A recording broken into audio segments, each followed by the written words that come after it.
other gods. But he did not observe what the Lord commanded. Therefore the Lord said to Solomon, "Since this has been your mind, and you have not kept my covenant and my statutes that I have commanded you, I will surely tear the kingdom from you and give it to your servant.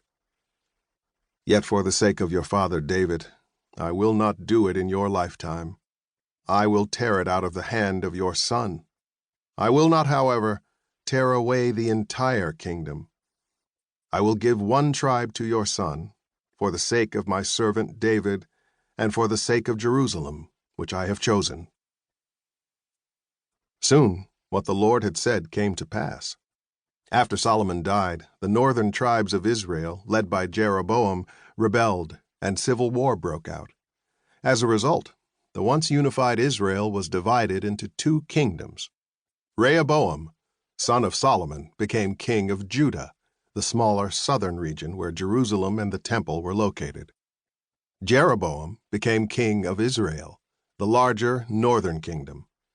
Jeroboam and the people of Israel immediately did what is evil in the sight of God, abandoning the rules for sacrifices, worshiping other gods, and setting up golden calves to worship at Bethel and Dan.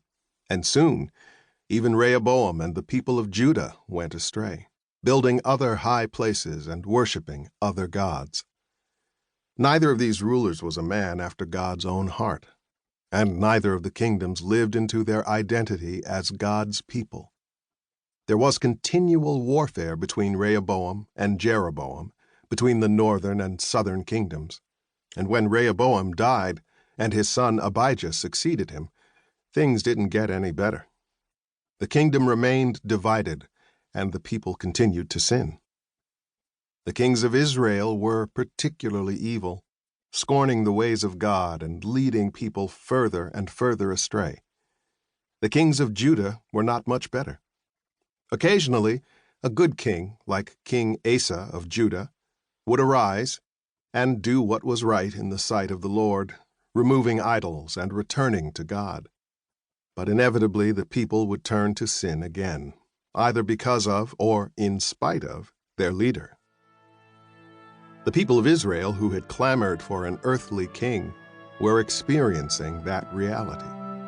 Even the greatest of their kings, David and Solomon, had failed to fulfill their portion of the covenant with God. And now the kingdom of Israel had fallen into division and disarray, with the people turning against one another, as separated from each other as they were from God.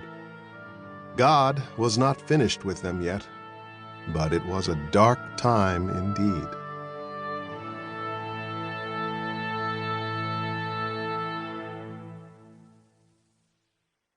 Scripture citations: 1 Kings chapters 3, 4, 7, and 11.